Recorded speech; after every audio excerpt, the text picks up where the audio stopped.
Bike യാത്രക്കാരനെ ഇടിക്കാതിരിക്കാൻ ചെറുതായിട്ടൊന്ന് വെട്ടിച്ചതാണ്. വലിയൊരു ദുരന്തം തന്നെ ഒഴിവാക്കി. വാഹനം ഓടിക്കുമ്പോൾ നാം എപ്പോഴും ശ്രദ്ധിക്കുക. ഒരല്പം അശ്രദ്ധ കാരണം പല ജീവനുകളാണ്. കാലടിയിൽ നിന്ന് പോയ വിവാഹ സംഘമാണ് ഇവർ. കാക്കൂര് വെച്ചാണ് ഈ അപകടം ഉണ്ടാകുന്നത്. ആ ദൃശ്യങ്ങളിൽ കാണാം ഒരു ബൈക്ക് യാത്രികൻ ഒരു മുന്നറിയിപ്പുമില്ലാതെ ഇൻഡിക്കേറ്റർ ഇട്ടിട്ടുണ്ടോ എന്ന് സംശയമാണ്. പെട്ടെന്ന് ഈ പമ്പിലേക്ക് വെട്ടിച്ചു കയറ്റാൻ ശ്രമിക്കും. അതിന് പിന്നാലെ വന്ന ബസ് ഇയാളെ ഇടിക്കാതിരിക്കാൻ വേണ്ടിയാണ് പമ്പിന്റെ ഭാഗത്തേക്ക് ഇടിച്ച് കയറ്റുന്നത്.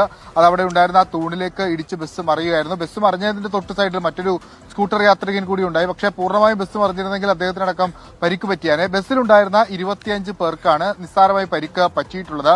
ഇവരെ ആ സമീപ പ്രദേശത്തുള്ള ആശുപത്രിയിലേക്ക് മാറ്റിയിട്ടുണ്ട്. ആരുടെയും പരിക്ക് ഗുരുതരമല്ല എന്നാണ് നമുക്ക് ലഭ്യമാകുന്ന വിവരം. ഈ ബസ് അവിടെ നിന്ന് മാറ്റാനുള്ള നടപടിക്രമങ്ങൾ മോട്ടോർ വാഹന വകുപ്പിന്റെ ഭാഗത്തുനിന്ന് ആരംഭിച്ചിട്ടുണ്ട്. എന്തായാലും ദൃശ്യങ്ങൾ ഭയപ്പെടുത്തുന്നതാണ്. പക്ഷേ അത്രയും സാരമായ ദൃശ്യത്തിന്റെ ആഘാതം അല്ലെങ്കിൽ കാണുന്ന ആഘാതം പരിക്കുകൾക്കില്ല എന്നുള്ളതാണ് ഏറ്റവും ആശ്വാസകരമായ കാര്യം. കാലടിയിൽ നിന്ന് വിവാഹത്തിന് വേണ്ടി പോയിട്ടുള്ള സംഘമാണ് ഈ അപകടത്തിൽ പെട്ടത്.